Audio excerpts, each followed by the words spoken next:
baseball fans, my name is Dave from the Frontier League Journal. I hope you're doing well. And this is a second return for the Frontier League Journal. And today we are with the Joliet Slammers broadcasters. We have Bill Downing on the top. How are you, Bill? I'm doing well. How are you doing, Dave? I'm doing fine, thank you. And we have Lonnie Wilkins at the bottom. How are you, man? How you doing, Dave? Thanks for having us on. Appreciate it. Thank you. And because of my French accent, obviously, do you say Lonnie or Lonnie? Lonnie. Lonnie, yep. L-A. No. Nailed it. Got it. Perfect. See, normally I get Lonnie once in a while, but you'd be surprised at how often I get Looney. Looney? Yeah, it's not it.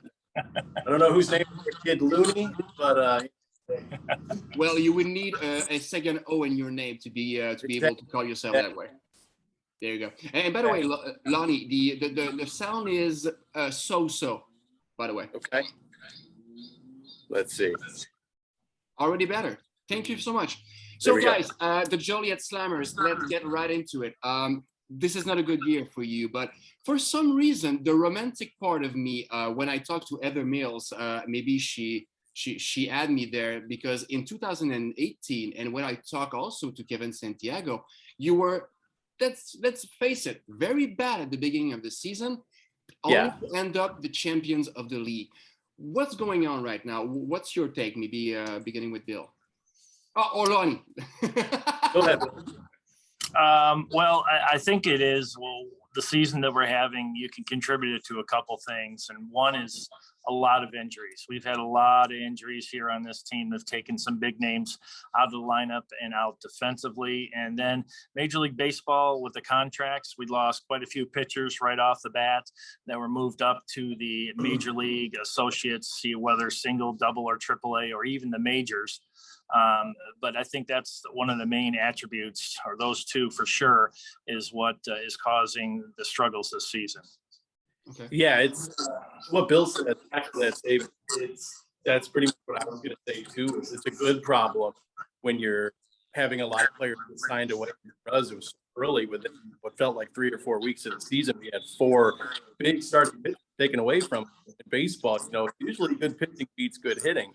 And the Slammers have had respectable pitching all season long. The bat, obviously, quiet, a lot of turnovers, as Bill said. But, you know, with 2018, yeah, that was a rough start. I remember, I think we went 0-5. There was a stretch, an 0 for something to start the year, I remember. And it was a rough go at it. Or like 17 was a little rough. 18 was, we're like, okay. And then I'm going to give a shout out to the public address announcer, Kurt Gustafson, because he put a mini fridge upstairs for us. We put all of our drinks and food in and stuff like that. And then the Slammers went on a tear and never looked back. And their manager, Jeff Eisen, who became manager of the year, you know, he would come up after the game and have a cold beverage and reflect on his decisions during the game, how well the season was going. And, you know, we called it Slammers Mania. It was running wild. And next thing you know, we were holding the trophy at the end of the year. Wow. I'll be quite honest with you guys. I think the mic from Bill is picking up your sounds for some time. I'm going to move away. I'm going to go out into another room.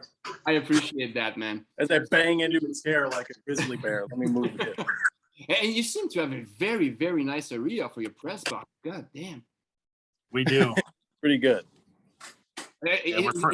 Is that a whole stadium? What I mean, or was it renovated? This is the whole stadium with the suites upstairs. We've got multiple suites, and then we have the press box right in the middle, hovering right over home plate. It's just a great view anywhere in this park. There's a non-obstructed view all over this park. It's just beautiful. We got a miniature, like a baseball field over center field over the 400-foot sign, and a lot of activities for kids. So it's a beautiful ballpark. Yes, it is in the middle of a very busy neighborhood too. Yes. Okay. Here's the man himself, Kurt, not to give him a cameo here, but he's responsible for that mini fridge I was telling you about in 2018. How are you, sir? Good. How you doing? I'm fine, thank you. I have to make sure that we keep, everybody hydrated up here. So it's very important. Yeah, but your magic from 2018 is not working anymore. Well, you got to talk to the guys downstairs. You know, as Jeff would come up for the post-game beers. So, I don't know. We got to see. But guys downstairs are a good group of guys, though. But sometimes you can't recreate the magic. And I was putting you on the spot. I'm so sorry about that. That's all right. Okay, I'm guys. probably fired. It's no big deal. We're all good. Have a good day. Yeah. Remember the stuff we talked about not showing? There it is. Okay, and if we get back to the oh my god, into the dressing room. Okay, what's the feeling in the clubhouse right now? Because okay, you lose pitchers because some of them are picked up, and then you lose some guys, you lose some games. What's the feeling right now? I mean, let's face it, I'm not sure you're in the hunt for the championship right now. So right. What's the feel right there? I think the vibe is still pretty good in the clubhouse. We got a good group of guys, and Aaron Akula, the manager, he's been around. I mean, he knows how this game goes. And for him, working with the Oakland A's, I mean, when you look at Major League Baseball, teams like Oakland, they are built top to bottom to be next man up. And they're playing chess while a lot of other teams are playing checkers. And the Billy Bean style, the Moneyball, teams like Oakland, Tampa Bay, I mean, they are in the hunt because of, you know, it's not so much trying to sell as many jerseys in the team shop, it's trying to win a ball game and see what you got in-house rather than going out with a blank checkbook like a lot of other teams do. Mm-hmm. Bill. Yeah, I totally agree with what Lonnie just said. And the fact is that we haven't had a consistent lineup top to bottom most of the season. It's been a very fluid situation offensively and defensively. And I think that poses a little bit of trouble as on the managerial staff and the coaches trying to figure out what's going to work. Some of these lineups that we've seen come in from certain teams are the same lineup that we saw a month ago. And that you can see the consistency and what that means to the manager. We've tried so many different variations of the lineup. It's worked some nights, it hasn't worked some other nights, but I think consistency, if we would have had that this season and cut down on the injuries, which that's nothing that we can control, and becoming a Major League Baseball affiliate, and the fact that these pitchers and players can be picked up at any time, you know, it's a good thing, like Lonnie said, for these guys to be able to move up and move on. But at the same time, it hurts a team such as Joliet, especially when we had a lot of injuries. Okay. Just before I took a bit of a break from the Frontier League Journal to work with the Quebec City Capitals. I was working on an interview with Aaron Nicola. Nicola, is that it? Yes. Yeah. And I mean, the guy is that's his first year that he can play with, or at least make his footprint with the team. How does he deal with that? Because on paper, he had a very, very good team. How is he dealing with that from what you're seeing, obviously? Well, I think from what we're seeing, and then I'll let Bill go too, is I think what's happening here is, you know, there's a lot of teams on. That's why at the beginning of the season, it's, you know, you've got your paper champions, and then you've got teams that come out of the blue. I mean, in the Frontier League, you look at some of the divisions, you had teams that were floating around 500 coming into this month, still in a pennant chase. And then you've got teams like Schaumburg that are starting to kind of gain some momentum, making a big trade, just a 3-way trade with us the other day, a couple weeks ago, getting Braxton Davidson, a big on-base percentage guy that's a slugger that they can pencil into the middle of their lineup. But for Nuke, I mean, for him, it's a matter of saying, okay, well, this isn't working. Let's shuffle the deck a little bit. You're going to bring some more guys in, some locals, some from other universities around the area. And, you know, we're getting good production. It's kind of been good cop, bad cop, where then you're going to get a good week of pitching and the bats go quiet. Then the bats kind of start getting going and then the pitching goes bad. And we've had our best month offensively this month here in August, hitting 270 through the first week and a half. But then the pitching had an ERA in the mid-5s. So again, and like Bill said, the injuries, losing guys like Mario Samuel, who was a staple in the back of our bullpen and was just transitioning over to be a starting pitcher with good success, and had an injury and really hasn't been the same since. We have not seen much of him. Samuel was supposed to be a starter? He was transitioning over. Yeah, he made one start. It was a good start. Me and Bill were on the call, and he came up a little tight with the follow-through pitch. And we're not quite if it was in the oblique area or a lat, but something for him where he'd be every game when he wasn't pitching, he would be right behind home plate with guys like Cameron Ofterhide and Logan DeBay when he was here. You know, you're running the radar gun, you're writing notes down, you're scouting the teams, looking at what you want to do. And unfortunately for Mario, who's been here for a while now, that kind of sidelined him. Okay. And yeah, he's been gone. It was supposed to be like a 14-day injured list, and it seems to have extended a little bit farther. You know, we've had some pitchers like Lonnie was saying, you know, with Samuel, Chris Roycroft was also a middle relief pitcher that has transitioned to a starter here. So like Lonnie said at the beginning, the next man up is definitely full effect here in Joliet. They're looking to find the next guy that is going to step up into a position and transition to a position successfully without them getting hurt. And we've been seeing a lot of that, especially out of the bullpen, transitioning to starting pitching.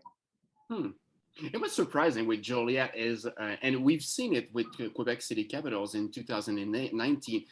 Here in Quebec, in the Can-Am League and the Northern League, we were used to winning and winning big. I mean, we were a force to be reckoned with. And the Joliet Slammers, I mean, you have a good track record too. But the attendance has always been there. I mean, yesterday was close to 3,000 people in the stands. You have the fifth best average in the league. What do you think is the winning recipe on that end? Location. We are right here. I mean, you're right off two major highways. You've got Interstate 80, east and west, that run right here. You've got Interstate 55, and you've got the Amtrak and the Metro lines, two trains that run from the suburbs, from downtown Chicago to all the surrounding areas to Joliet. It'll take you right here to the stadium. And when you take a look at the location, like Lonnie was talking about, the old type scenery that you see around town here, the old, you know, the white brick and so forth, I find that to be a beautiful location where we're not too far away from the old prison where they filmed the Blues Brothers. And as Lonnie said, we got trains, major highways. So this is definitely, when you look at a crossroads, I think Joliet, that's where it's at. And that's why people come here. And of course, I would not be doing my job if I was not talking about Craig Lichtenwalter. I think you're familiar with him. He's Mr. Downtown, Mr. Joliet in a way. You know, I don't know if we know the identity of Mr. Downtown Joliet. No. It's kind of, we don't know his real name. It could be Craig. We don't know. It might be. Who knows? Okay, you're playing a game with me right now, right? Yes, we are. He's like one of those masked wrestlers, you know, he has to reveal himself.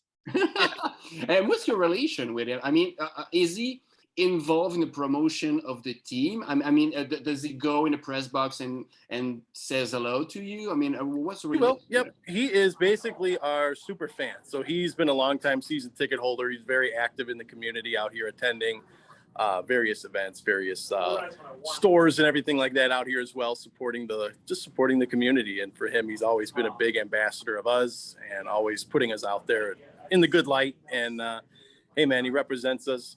He's ready to go, and he's a great guy.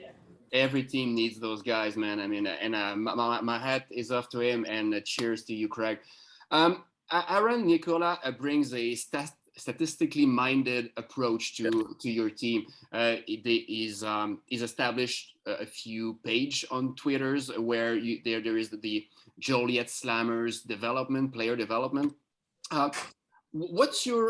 Do you like this approach? I mean, in today's baseball landscape, you don't really have a choice, but do you like it from your experience? Yeah, I do. I like the approach of the Moneyball tactic. And I think what he does, and not so much Moneyball, but the metrics, going with the metrics. I think what it brings, and especially coming from Oakland, that is definitely what they are. That's their specialty there. Mm-hmm. And I think what it does is, especially when you're in this level, there's not as lot of technology. We might have some technology. You go to another club somewhere in the league, as you would know too, they might not be, you know, studying the iPads and the launch angles and exit velocity and how quick they're going and stuff like that. I mean, we got everything here, man. We even got a closer that's a yoga instructor. We got everything going on. And Trevor Sharpie, yes, yep. So again, I mean, we were talking, Carter Gledhill and myself yesterday, that here in Chicago, Jake Arrieta, during the World Series run for the Cubs, he was really big in like Pilates and yoga and stretching it and getting that mental state to where whether you're pitching in front of 5,000 people on a Tuesday night in Pittsburgh or you're pitching in front of 45,000 at Wrigley Field in the World Series, you have to be able to control your mind, which is just as important as controlling the baseball. Exactly. I completely agree with that. You know, I love the small ball tactics that Nuke brings to this team. You know, we have power. We have slap hitters. We have great defense. We have it all here, and the small ball tactics. I really enjoy watching him moving a runner over from first to second with a bunt, sacrificing and hitting the ball timely and getting runs across. The struggle has been where, like, one night we can score 14 runs. The next night we struggle to score one, and we can get 16 hits in a night, and then we struggle to get 3 the next. Sometimes Lonnie just talked about it. The mental aspect of the game is huge. If it's in your head, it's very difficult to get it out of your head. And the only way to do it is, getting the batting cages and work, or if it's defensively, get out and take a ton of ground balls when nobody else is out there. And this team does do that, but the struggles continue. As I mentioned, like a broken record, the injuries have been multiple, and they've been to a lot of the big names here in Joliet. And to piggyback real quick off of what Bill just, you watch the practices that Aaron Nakula and his coaching staff would operate here in the ballpark, even right before the season began. You could tell. I mean, this was legit, well-oiled machine. It was like an assembly line out there. I mean, guys were moving station to station. It was in and out. And you know what? It's something, and that's not a harp on any of the past teams that have played here. I mean, it was just what he brings. He means business, and he's here to win, and he's here to develop players. And that's exactly what we're watching him do right now. At the beginning of the season, I know it's a matter of perception from my end. Okay, I mean, I'm not a fool. Well, yeah, I am, but not for that. It seemed like how Brian Pereira was going or doing, the team was doing or going the same way. It's like the heart of the whole team. Talk to me about him a little. I'll let Bill go first. I know Bill really, really is a big fan of Brian, as much as I am myself. Yeah, Brian Pereira brings a lot to the team, not only with his bat, but with his glove. He can play multiple positions, but the one thing I like about him is his leadership skills. I mean, in the clubhouse, that's a guy right there that is priceless to a team, especially with as many new players coming in and out. And, you try to make as many friends as you can, but you don't know if they're going to be there the next day. And he's one of those guys that they can come to, talk to. He's had his struggles too, and he works it out pretty much on his own in the batting cage and on the field. But he's a guy to talk to. Brian Pereira is a good leader, and Joliet is lucky to have him. When he struggles, yes, the team does struggle, but when he's on, this team just completely piggybacks right off of his strengths. And Brian, for sure, is one of the best leaders on this team.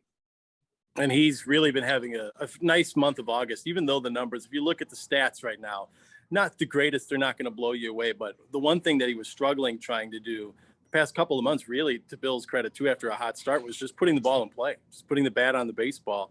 And that's exactly what he's been doing the past couple of weeks now. He's really cut down on his strikeouts. His walk totals are still good.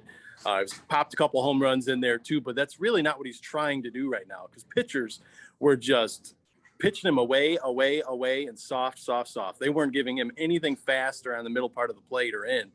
And Pereira's made good adjustments to it. And even in the game on Friday night, where they, Southern pretty much took control of us early and the rest of the night, Pereira just in a situation with a guy in scoring position just needed to put the ball in play to lead to a run, and he did that. Okay. One thing I'm always making sure to talk in my interviews, and that I talk with, God damn it. My last interview, I'm drawing a blank. Was it Tim? Was it Calderwood from Yeah, Schaumburg? Calderwood. My God, I gotta stop drinking. So he lives in my head. Jesus, God damn. Okay. Well, one thing I'm making sure to always talk about is the personalities of the players, because we always see the numbers. So this guy is not going well. Well, cut him, trade him. Okay, we don't care.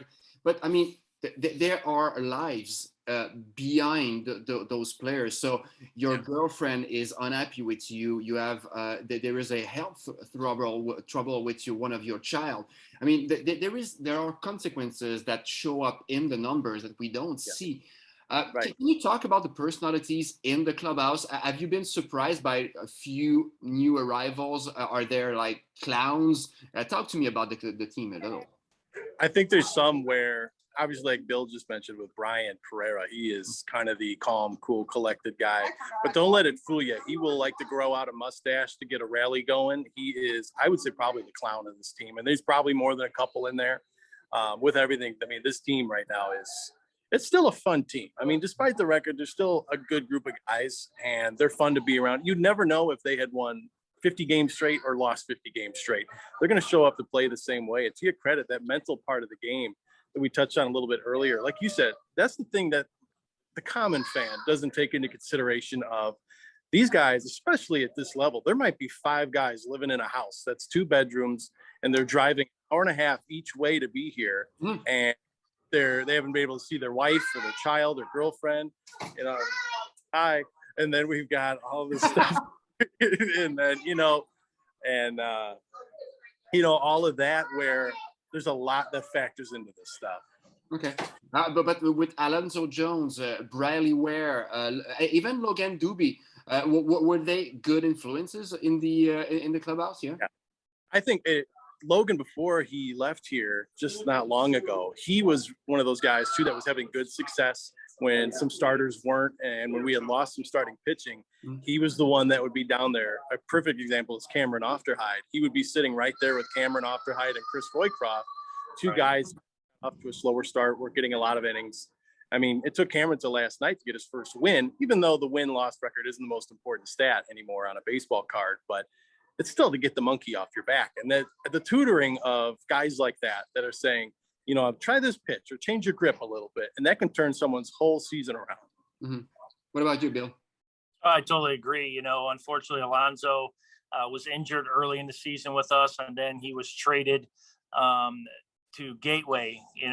He was a great personality. Briley Ware, Tyler DePreta Johnson, Dylan Hardy, all these guys that we have here. Scott Holzwasser, I mean, since he's come on, he's been an absolute beast on the top of the lineup and defensively. So, I think they're all great characters, and they make this team even better because they're all different.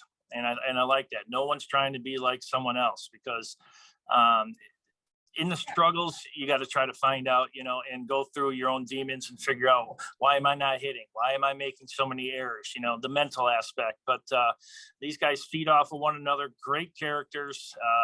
Batting practice is usually like a hitting competition, which is kind of fun to watch with these guys. They're very loose, and the record doesn't indicate how good of a team these guys are. And they are still together. They're very strong together, and they're going to finish out the season, do the best they can, and look forward to next year. And if you're a contender, I'd be shaking a little bit looking at the Slammers if you're coming to town trying to get into the postseason. Agreed. Has Austin Shea been able to get out of his shell a little? Because he's very shy. I did an interview with him at the beginning of the season, and it's not a negative, but he's very, very shy. He keeps to himself. Has he been able to get out of his shell a little?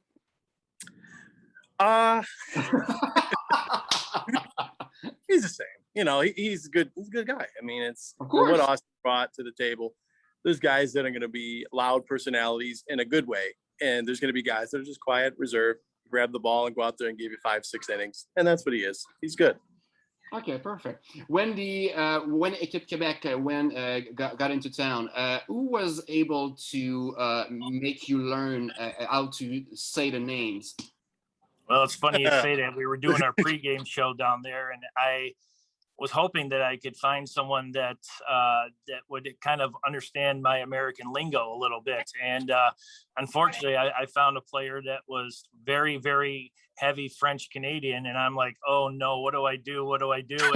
And then all of a sudden he goes, I can talk both. I'm like, oh, you got me. All right. Of course, but I can't remember the player's name, but he sat there as I went down the list of how to say the names, how to say the actual team name and so forth. And he pointed out who the players were and how to pronunciate properly. And it took a little bit to get used to. We kind of knew that was going to be a little bit tougher looking at the lineup earlier in the season. But I tell you, they came in here, they treated us like rock stars and helped us out in any way we needed. And, I'm glad to see that, they're playing at home again in front of their fans. And I know when they were here, they swept us, and it was still good to see them and to see their success. And I couldn't have pronunciated anything if it wasn't for the teammates helping me out. It is very tough. It is very tough. it took a minute. Yeah, Bill was our mole. We're like, all right, Bill, you go get these names and you come back with us. And Bill's like, oh, come on. It was like sending the bird, right, to come back with a branch. We're like, all right. I was sweating profusely trying to figure out these names and how to pronunciate and write them down. And embarrassed guy, you go do it. It's like nose. Yeah. Lonnie runs the show. I'm the guy that does the running for him. So that's how it went down. And I think we figured it out pretty well because we got no complaints. So. But there's such a good group of guys at Coupe Quebec. They're very strong mentally. I mean, to be able to sustain what they've been seeing coming at them all year long, it's insane, man. Especially when they're the road warriors, right? The team without a home for so long. Yeah. They've got to be the best road team ever, or at least since a long while. But the only thing, we had the Frontier League Grays years ago. That was just a traveling team with no home, and this is no different. I mean, what they're doing, and then you factor in, on the outswing of a pandemic on top of it. I mean, I don't think it's been any more. This is probably the most difficult team they've ever had to deal with as a group to go through something like that. Exactly. And not only that, I mean, so some of the people in Quebec and all over the league were saying, why don't they trade for that guy? Why don't they sign that guy? Just imagine, okay, a guy, Mr. X, you go and see him. Okay, would you like to come on my team? We have no home and we might not go home ever. And the conditions are terrible. Would you like to earn $500 a month? No, thank you. No, thank you. I won't do that. It goes back to what you said, the conditions and the life at home and everything that no one talks about. Yeah, that's a prime example. You might be on a struggling team, but it sounds a lot better having a bed than for sometimes than living on a backpack. Yeah. We could talk for hours, but I think we'll meet next year in Quebec, or at least I hope we will, because I work for the Quebec City Capitals right now, and we will welcome you like kings. By the way, to end with it, what is your path, both me beginning with Bill? What is your path into your job that you currently have? Were you always a broadcaster, or did you kind of went on and just got that job? Well, for me, it started up in Michigan. I started doing some board hopping, and one of the legends of the high school sports team up there retired, and I ended up taking his position to do high school football and basketball, and it just kind of spiraled for me from that point. Came back to Illinois, went to Illinois Media School, ended up getting my sports emphasis degree, and then I started working for different teams such as the Windy City Bulls, UIC Flames, doing like shot clock work. But my broadcasting, it's been good since I've come back to Illinois, where I was born and raised. I work for Dominican University, Aurora University. I've done some games for Benedictine University. I work with Lonnie as his color commentator.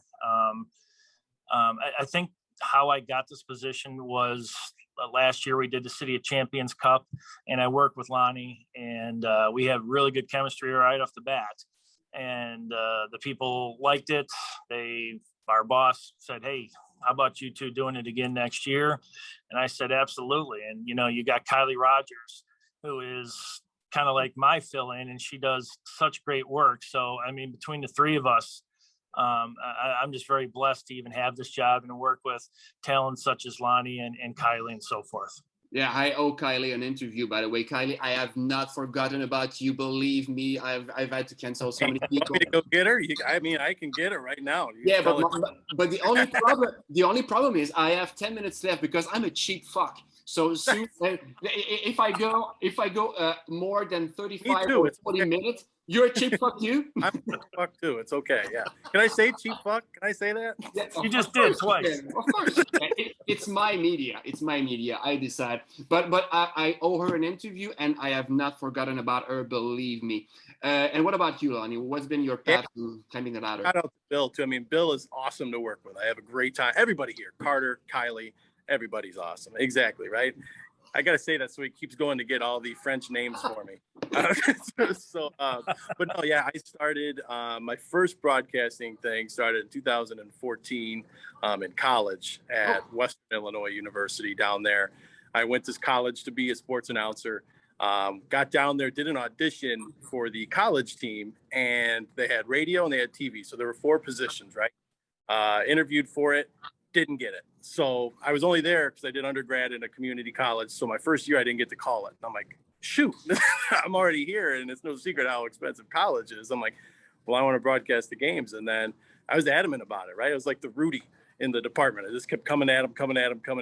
And then eventually they said, you know what, let's broadcast the high school games, and you're going to be our guy. So I did the Macomb High School. Shout out to the Bombers. I mean, this was like, you see Field of Dreams. This was like dollar store Field of Dreams. This was just a beat up field in the middle of corn, nothing but flat land, wood bleachers that were going to fall apart. I mean, it was off. The DJ's booth was right behind us. So like your body shook the whole game. Oh, wow. The whole game did it. But then I finally, my senior year, got the starting position on the radio side for Western Illinois baseball, doing their games. And that's where Kylie's at now. Kylie is down in Western Illinois. She'll be back there next week. And then once I graduated, got the job here with the Slammers, just right guy at the right place at the right time, and sent out a feeler before there was even a job posting, and was brought in for an interview. And, you know, this will be my 5th season with Joliet, and it's been awesome. Everybody here has been great. It's a great group of guys, especially when you're around the independent leagues. If you can work with the same group of people for so long, it speaks volumes to the culture and just the camaraderie we got here. And broadcasting games here. I also do freelance production work with the Cubs. I've been there since 2018, and worse every year since. So I think I'm the new GOAT up there. I'm the only one that wasn't traded a couple weeks ago. But no, honestly, what we do here is awesome. And I think for any young announcers too out there is, don't look at the numbers on a paycheck. Don't look at what people that are older than you are going to say, because you're going to come across some old grumpy, you know, Oscar the Grouches that, you know, are going to try and belittle them or stuff like that. Just block everything out, do your thing, and just keep at it. Consistency is key. No matter if you're in the batter's box or under the headset or serving popcorn, you know what? There's a lot of people that would love to do what we're doing and think it's fascinating. And I'm sure you've encountered too, and Bill can attest to it. When people ask, what do you do? When you tell them that, they're amazed by it. It's like then you got 20 follow-up questions. But I think things, when you sit down on, we're all chasing something else sometimes, but just enjoy where you're at. Remember, you're at the ballpark. People are paying to be where you're working. So not everybody can say that. Absolutely. Hey, you talked about the young. Right. You talked about the young talent that we have here with Kylie Carter. We've got Eric McGill, who's tried it, Matt Gustafson, who's not even out of high school yet. So, I mean, we've got the young talent here, and we got a great group of guys and ladies that work behind us and make the broadcast as special as it is. And we couldn't have done it without them. And I tell you, big praise to everybody, Alyssa and Eddie and Sean and everybody that makes these broadcasts possible for us and makes it look easy for us, but yet it's a lot of work behind the scenes. Absolutely. Yeah. And Lonnie, last question. Well, but for both of you, you mentioned that there is a great environment to work with. Would it be fair to say, and I'm putting you both on the spot, that it's is it because they sign our checks? No, but with Heather Mills, she seems very calm and just she goes with the that's the picture I have in my head. Heather Mills is awesome. She's the best boss I've ever had. She's our boss, but it doesn't feel like it, if that makes any sort of sense. Yeah. You know, I can go to her with anything and say, hey, what do you think about this? And she might say, Lonnie, that is the dumbest idea I've ever heard. We've still been trying for professional wrestling night here in Joliet for about 5 years. We are trying so hard. We have them in Quebec. It works. It really works. Know. Well, sooner me and Lonnie, we're going to probably get into it in the booth, and that's going to how it's going to be born. Just imagine the ratings. Oh, yeah. The emails will be flowing. It's going to be awesome. People will love it. But really, though, Heather is awesome. Everybody here does a great job. Heather, Ken Miller, who was the first one that I ever had a conversation with here. He's awesome as well. Great man, just a good human being. And that's what's here in Joliet. It's pretty good. Nice. Yeah, Heather is a great general manager, if not one of the greatest general managers here in the Frontier League. Like Lonnie says, I'll piggyback off him real quick. And you can talk to her about anything at any time. And she's a very open and honest person. And she likes to listen. She's a good listener. You know, if you have something that you think might be a good idea, she's not one of those to say, well, give me a call tomorrow. You know, she'll actually sit down and she'll talk to you. And she's passionate about this. And I think that's one of the main keys to the success of the Slammers and then the Jackhammers prior to that too. So, I mean, that's just key to have a great general manager like Heather.